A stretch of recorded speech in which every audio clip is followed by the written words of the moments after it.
When the lawyer handed Abigail the deed, the land was buried under 12 feet of muddy river water.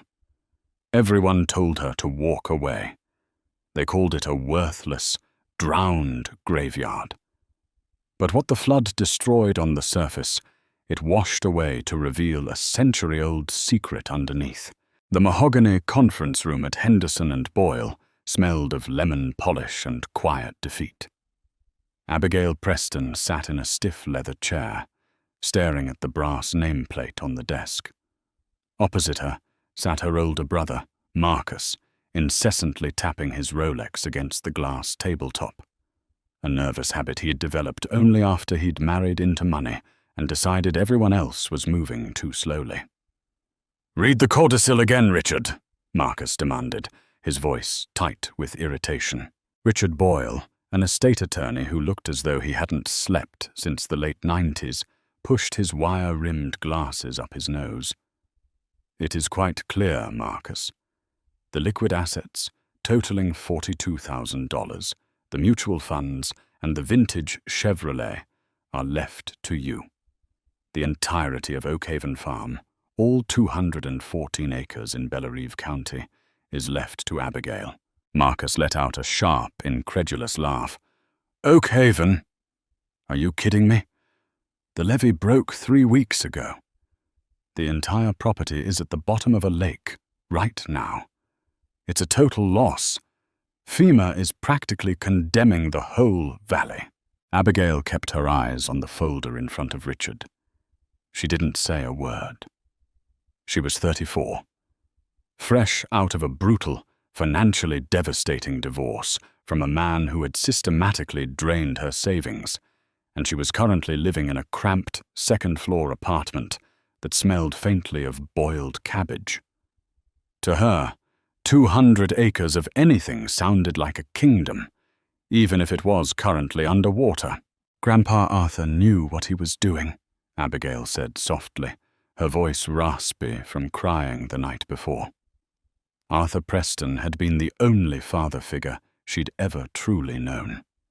While Marcus was off at boarding school, Abigail had spent her summers at Oakhaven, learning to drive a tractor, harvest sweet corn, and listen to the old man tell wild, rambling stories about their ancestors who had settled the Missouri riverbanks during Prohibition.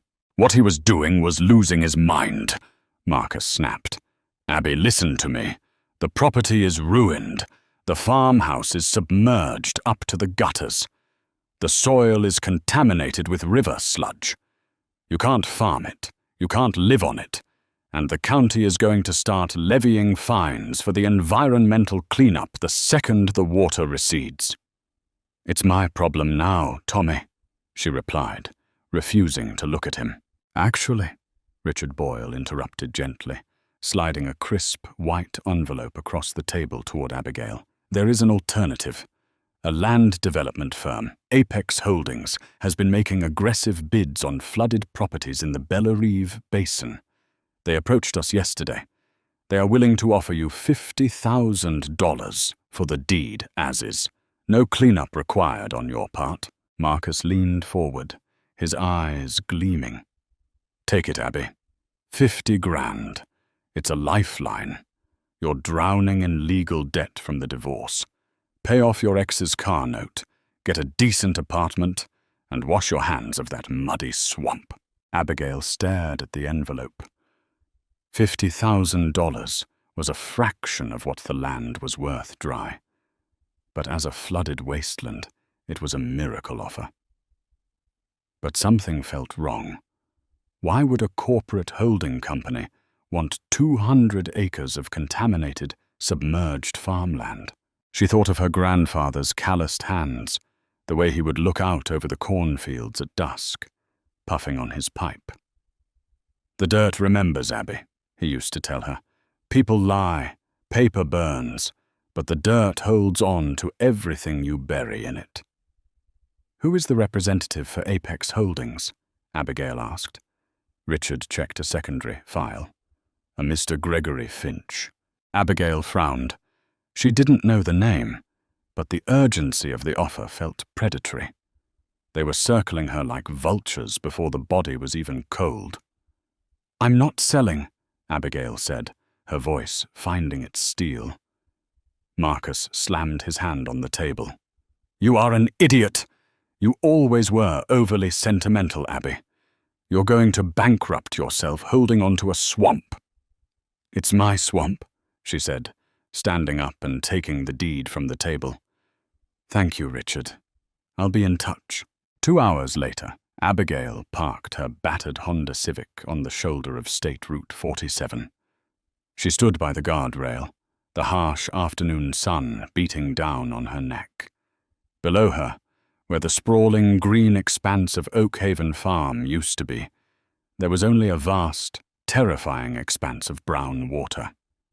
The current was slow and lazy, carrying shattered lumber, plastic coolers, and uprooted trees. About a half-mile out, she could see the very peak of the farmhouse's slate roof, rising above the waterline like a tombstone. The massive oak tree that gave the farm its name was halfway underwater, its branches drooping into the muck. The sheer scale of the devastation hit her like a physical blow. Her brother was right. It was gone. Everything Arthur had built, everything she remembered, was drowned. She fell to her knees in the gravel, the fight draining out of her, and wept until her ribs ached. But as the sun began to set, painting the muddy water in shades of violent orange and bruised purple, a strange resolve settled over her. She had nothing else to lose. No husband, no career, no money. All she had was this drowned land. She wasn't going to let some faceless corporation steal it from her. She would wait for the water to leave. It took 3 agonizing months for the river to finally retreat into its banks. By late August, the Missouri heat was sweltering, baking the floodplain into a cracked, desolate moonscape of grey silt and rotting vegetation. Abigail had spent those months fending off a barrage of harassment. Gregory Finch had proven to be relentless. He called her daily. He sent couriers to her apartment. The offers slowly crept up. $60,000, then $75,000, and finally a flat $100,000. The escalating price only solidified Abigail's suspicion. Finch wasn't looking for a tax write-off. He wanted something specific on that land. When the county finally lifted the barricades on the access roads, Abigail drove her car as far as the mud would allow, parked, and pulled on a pair of heavy rubber waders. The smell was the first thing that hit her, a thick, putrid stench of dead fish, stagnant algae, and rotting wood. She trudged up the long driveway, her boots sinking inches into the slick sludge with every step. The farmhouse was a total loss. The water had gutted the first floor, shattering windows and leaving behind a thick layer of toxic mud over the hardwood floors. The furniture was a swollen, unrecognizable mess. She spent the first week doing nothing but shoveling mud out of the living room, sleeping in a cheap pop-up tent on the highest ridge of the property, surviving on canned soup and instant coffee. Marcus had stopped calling her entirely. Her friends from her married life had quietly distanced themselves. It was just Abigail and the ruined earth. On the 8th day, a black SUV rolled up to the edge of her property line. Abigail leaned on her shovel, wiping sweat and dirt from her forehead, as a man in a pristine grey suit stepped out into the mud, grimacing as it coated his expensive Italian shoes. "Abigail Preston," the man called out, picking his way carefully toward her. "Who's asking?" she shot back, gripping the shovel a little tighter. "Gregory Finch," he said, offering a tight, artificial smile. He was in his late 40s, with slicked-back hair and eyes that looked like flat grey stones. "I represent Apex Holdings. We've been trying to reach you. I told my lawyer I'm not selling. Tell Apex to buy someone else's disaster." Finch stopped a few yards away, pulling a handkerchief from his pocket to dab his forehead. "Miss Preston, let's be reasonable. The county is going to hit you with ecological hazard fines by the end of the month. You have no power, no running water, and you're living in a tent. I am authorized to offer you $150,000. Right now. A cashier's check is in my car." Abigail stared at him. 150,000. It was life-changing money. It meant freedom. But then she looked at Finch's eyes. They weren't looking at her. They were darting past her, toward the ruins of the old tobacco barn at the back of the property. The oldest structure on the farm, built by her great-grandfather in 1918. The flood had collapsed its roof, but the stone foundation remained intact. "Why do you want it, Mr. Finch?" she asked quietly. "And don't give me the corporate redevelopment script. You're sweating. You drove out to a toxic mud pit in a $1,000 suit, and you're offering me triple what the land is worth dry. What's out here?" Finch's smile vanished. His face hardened into a mask of pure annoyance. "You're an arrogant woman, Miss Preston. You're holding on to a corpse. If you don't sell, we'll just buy the tax liens when you inevitably default and take it from you for pennies. Your choice." He turned on his heel and marched back to his SUV, leaving deep tracks in the mud. Abigail watched him drive away, her heart hammering against her ribs. She looked back at the collapsed tobacco barn. The dirt remembers. The next morning, dark storm clouds gathered on the horizon, threatening a torrential summer downpour. Abigail knew she had to secure the perimeter of the old barn before the rain washed more of the unstable topsoil away. She fired up an old gas-powered water pump she'd rented with her last few dollars, using a high-pressure hose to blast the thick layers of hardened mud away from the barn's stone foundation. For hours, she worked in the blistering humidity, her muscles screaming in protest. Suddenly, the ground beneath her boots groaned. Abigail scrambled backward, just as the earth gave way. The massive volume of floodwater had scoured the earth beneath the topsoil, creating a subterranean void. With a wet, sucking sound, a sinkhole the size of a minivan opened up right at the edge of the barn's foundation. Abigail lay on her back in the mud, panting, staring at the jagged edge of the hole. If she had been standing 2 feet to the left, she would have fallen in. Cautiously, she crawled to the edge and peered down into the darkness.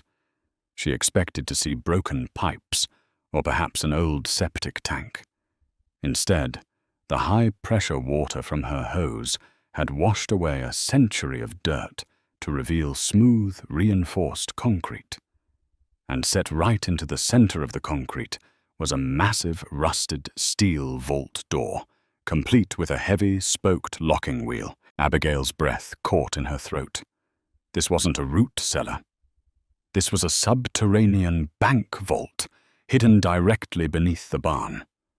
She scrambled down the slick sides of the sinkhole, her hands sliding over the freezing, rusted steel of the door.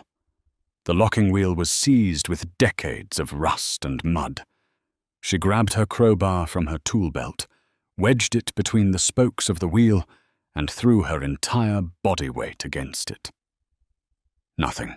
Rain began to fall, fat drops splattering against the metal hatch. The hole was going to fill with water.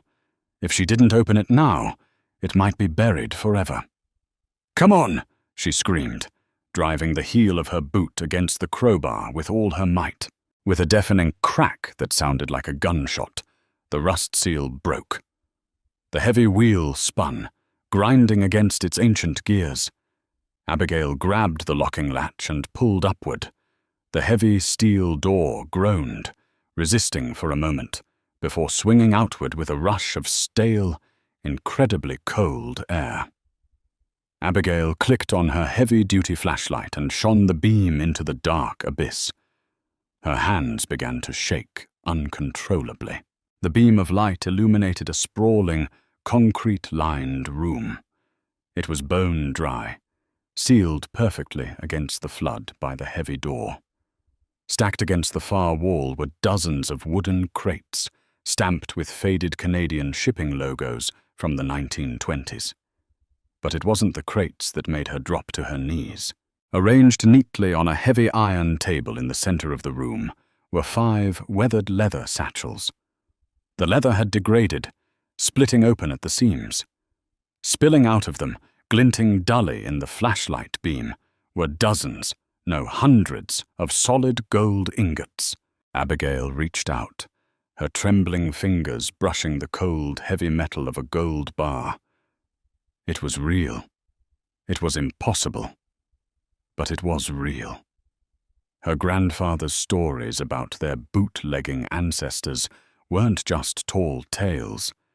They had been the bankers for the Midwest Prohibition Syndicate, hiding their illicit wealth beneath the very soil they farmed. Suddenly, a shadow fell over the opening of the sinkhole above her. Abigail froze, the flashlight beam catching the edge of the metal hatch. "I told you, Miss Preston," a cold voice echoed down into the vault. "You should have taken the money." Abigail looked up.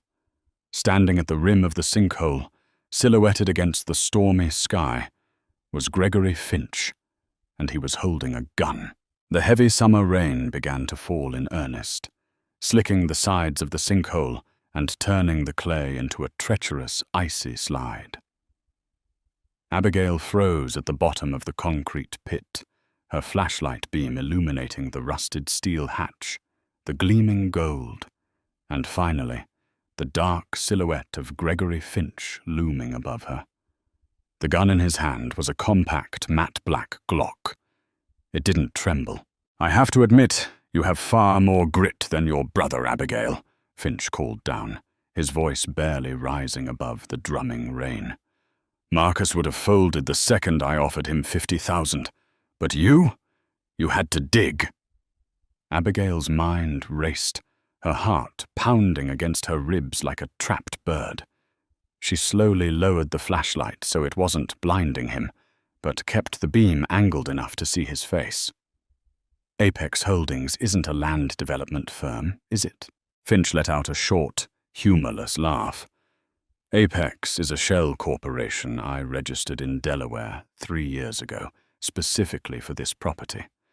But my actual name isn't Finch. It's Gregory O'Bannon. Does that mean anything to you?" Abigail searched her memory. Grandpa Arthur's rambling stories about the Prohibition days echoed in her mind. The O'Bannon Syndicate out of St. Louis. River runners, whiskey smugglers who used the Missouri River to move Canadian liquor down to Memphis. "My great-grandfather worked for your family," Abigail said, her voice echoing in the concrete chamber. "Your great-grandfather, Harrison Preston, was our primary accountant and landkeeper," Finch O'Bannon corrected coldly. "In the winter of 1928, the feds raided our warehouses in St. Louis. My grandfather went to the Leavenworth for 20 years. The syndicate collapsed, but our treasury, over $3 million in raw, untraceable gold bullion, vanished. Harrison claimed the feds seized it. My family always knew he was lying, but he was smart. He never spent a dime of it. He just sat on this muddy farm, playing the humble dirt farmer until the day he died." "And Arthur knew," Abigail whispered, realizing why her grandfather had never sold the land, never taken a mortgage against it, and why he had left it to her, the only person stubborn enough to hold on to it. "Arthur knew exactly what was buried under the tobacco barn," Finch said, wiping rain from his eyes. "But he was too much of a coward to launder it. I've been watching this farm for a decade, waiting for the old man to die. Then the levee broke, and I thought the river was going to do my dirty work for me. Drive you out? Let me buy the land for pennies and excavate the vault in peace. But you just wouldn't leave." Finch gestured sharply with the barrel of the gun. There should be heavy canvas sacks in those crates. Start loading the bars, Abigail. Toss them up to the rim. And don't try anything heroic. You're alone in a flooded valley. Abigail looked at the gold, then at the heavy wooden crates. If she handed up the gold, he would shoot her. There was no doubt in her mind. A sinkhole on a condemned, flooded property was the perfect grave. She would be just another tragic casualty of the Bellerive County flood. She needed a weapon. Her eyes darted around the vault. The crowbar was resting near her boots, too heavy to throw accurately. But then she saw it. The high-pressure hose she had been using to clear the mud was dangling over the edge of the sinkhole, the heavy brass nozzle resting just 3 feet from her left hand. Above ground, the gas-powered pump was still idling loudly, providing a steady, throbbing hum that masked the sound of her shifting her weight. "I need a second!" Abigail yelled up, faking a sob. "The leather is rotted, it's falling apart. Use your shirt if you have to. Move!" Finch snapped, taking a step closer to the unstable rim to aim the gun directly at her chest. That was his mistake. Abigail lunged to the left, diving into the mud at the base of the sinkhole. Her hand locked around the brass nozzle of the pressure hose. She gripped the heavy metal trigger and yanked it backward, aiming the nozzle directly at the edge of the pit where Finch was standing. A jet of water, pressurized to 3,000 pounds per square inch, blasted upward. It didn't hit Finch. It hit the heavily saturated, unstable clay embankment directly beneath his expensive Italian shoes. The earth simply dissolved. With a shout of surprise, Finch lost his footing as the ground gave way. His gun fired wildly into the air, the crack of the gunshot swallowed by the storm.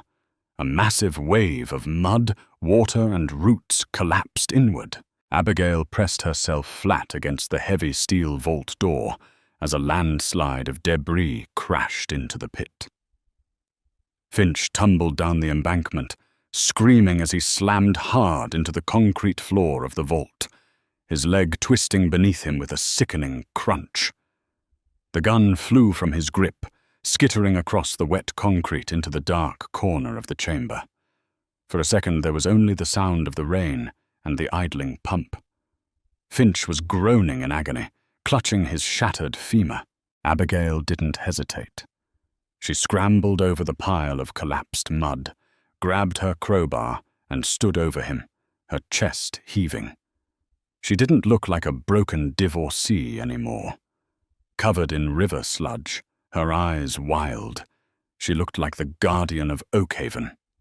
"Don't move," she gasped, her knuckles white around the iron bar. Finch spit bloody mud from his mouth, glaring up at her in pure hatred. "You're dead, Preston." Abigail reached into her waterproof jacket, pulled out her cell phone, and dialed 911. "This is Abigail Preston at Oakhaven Farm. I need the county sheriff and an ambulance. I have an armed trespasser subdued on my property." She looked down at the sprawling fortune in gold, then back at the man bleeding on the concrete.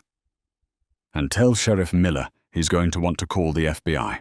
The aftermath was a hurricane of flashing lights, yellow police tape, and federal agents. For 3 weeks, Oakhaven Farm was the most heavily guarded piece of real estate in the American Midwest. Gregory Finch, whose real name was indeed confirmed as Gregory O'Bannon by the FBI, was arrested and charged with armed robbery, attempted murder, and federal wire fraud. Because he had fired a weapon during the commission of a felony, he was looking at 20 years in federal prison. But dealing with Finch was the easy part. Dealing with the United States government was another war entirely. The IRS and the Department of Justice immediately moved to seize the gold, citing it as the proceeds of historical organized crime. They slapped a federal injunction on the property, and for a terrifying month, Abigail thought she had fought to survive, only to lose it all to the state. That was when Richard Boyle, her loyal but out-of-his-depth estate attorney, brought in William Hackett. Hackett was a St. Louis lawyer who specialized in antiquities, treasure trove laws, and complex property litigation. He was a shark in a tailored suit, and he took Abigail's case on contingency. The government's case relies on the Bank Secrecy Act and civil asset forfeiture, Hackett explained to Abigail as they sat in a federal courthouse in November. But they have a massive burden of proof problem. That gold was buried in 1928. There are no living witnesses. There is no paper trail linking Harrison Preston directly to the O'Bannon Syndicate's illegal alcohol sales. As far as the law is concerned, this is mislaid property found on private land by the legal landowner. It took 8 grueling months of litigation. Hackett unearthed precedents dating back to the Civil War, arguing that because the gold was legally minted bullion prior to the Gold Reserve Act of 1934, and because it was discovered securely hidden within the boundaries of a private estate, it belonged to the heirs of that estate. In the end, the government settled. They couldn't definitively prove the gold was stolen, but they weren't about to let Abigail walk away tax-free. Under the settlement, the federal and state governments took a staggering 45% of the total value in estate, windfall, and historical taxes. Abigail didn't care. When the final appraisal came through from the Treasury Department, the 400 gold ingots were valued at current market rates. After taxes, legal fees, and Hackett's cut, Abigail Preston walked away with just over $9.2 million. On a crisp Tuesday morning, the following April, Abigail stood on the newly paved driveway of Oak Haven Farm. The floodwaters were a distant memory. The county had finally finished the environmental cleanup, funded entirely by Abigail. She hadn't sold the farm to developers. Instead, she had hired a massive crew of local contractors. The old tobacco barn had been meticulously rebuilt on its original stone foundation, now serving as a state-of-the-art agricultural processing center. The farmhouse was completely restored, combining modern architecture with the original 19th-century timber framing. The toxic sludge had been remediated, the soil turned and treated, and the fields were already prepped for the spring planting of sustainable soybeans and winter wheat. A sleek silver Mercedes pulled up the driveway, crunching over the fresh gravel. Abigail watched as her brother, Marcus, stepped out. He looked exactly the same, but the arrogant swagger was gone. He looked tired. Rumor in the family was that his wealthy wife was filing for divorce, and his business ventures had tanked.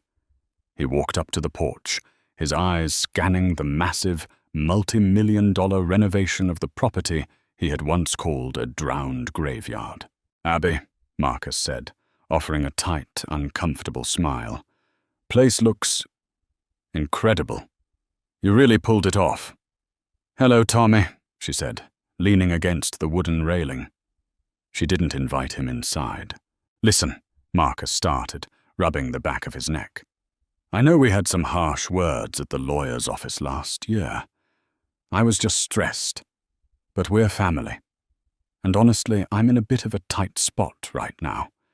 I have some bridge loans coming due, and since Grandpa Arthur's money was technically family money." Abigail looked at him. She felt no anger anymore, just a profound, quiet clarity. "Grandpa Arthur left the money to the land, Tommy," she said softly. "The deed was very clear. You got the mutual funds and the Chevy. I got the farm, and everything on it and under it." "Abby, be reasonable. It's $9 million. You can't just hoard it." "I'm not hoarding it. I'm farming it." She stepped off the porch, walked over to one of the newly built flower beds, and scooped up a handful of rich, dark, turning topsoil. She walked back and held it out to him. You told me I was going to bankrupt myself holding on to a swamp. You told me to take 50 grand and run. You abandoned this place. You abandoned me. She dropped the soil back into the planter and wiped her hands on her jeans. The dirt remembers, Tommy, and so do I. Have a safe drive back to the city. She turned her back on him and walked into the beautiful sunlit farmhouse, letting the heavy oak door click shut behind her. Abigail walked into the living room, pouring herself a cup of coffee. She looked out the massive bay windows at the sprawling green acreage of Oakhaven. The oak tree that had been submerged in muddy water was budding with vibrant green leaves, its deep roots having survived the flood, anchoring it firmly to the earth. She smiled, taking a sip of her coffee. The storm had come, the water had risen, and it had tried to wash her away. But all it had done was uncover the foundation of who she really was. If Abigail's incredible journey of resilience, hidden treasure, and ultimate justice kept you on the edge of your seat, we want to hear from you. Would you have had the courage to hold on to the flooded farm, or would you have taken the money and run? Let us know in the comments below. Don't forget to smash that like button, share this story with your friends, and subscribe to our channel for more unbelievable real-life stories.